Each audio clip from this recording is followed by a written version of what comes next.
Hi guys, మీ ఇంట్లో ఎప్పుడైనా rice మిగిలిపోతే దాన్ని అయితే వేస్ట్ చేయొద్దు.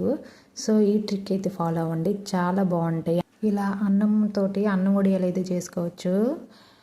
చాలా బాగుంటాయండి, కారంగా అయితే స్పైసీగా ఉంటాయి. సో అది ఎలా చేసేద్దామో చూసేద్దాం. సో అన్నం ఉంటుంది కదండి, అదేమో మిక్సీలో వేసేసి దాంట్లో కొంచెం మనకి కారం తగ్గట్టు పచ్చిమిరపకాయలు అయితే వేసేసి బాగా గ్రైండ్ చేసుకోవాలి.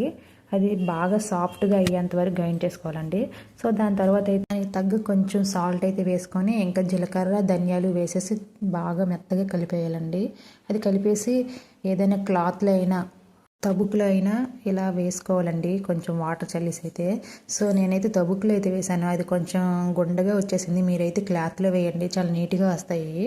సో ఇది అయిపోయాక అయితే చాలా 2 డేస్ అయితే ఎండబెట్టేశానండి. ఎండలో బాగా ఎండిపోయాయి, చూడండి ఎంత బాగా వచ్చాయో. సో ఇవైతే వేడి వేడి చారాన్నంతో కానీ గింజానంతో అయితే భలేగా ఉంటాయండి, తింటే చాలా స్పైసీగా ఉంటాయి. ఇంకా ఇవి చిన్నపిల్లలు కూడా చాలా లైక్ చేస్తారు ఇలాంటివి. ఒకసారి మీరు కూడా ట్రై చేసి కామెంట్ అయితే చేయండి. Please like and subscribe.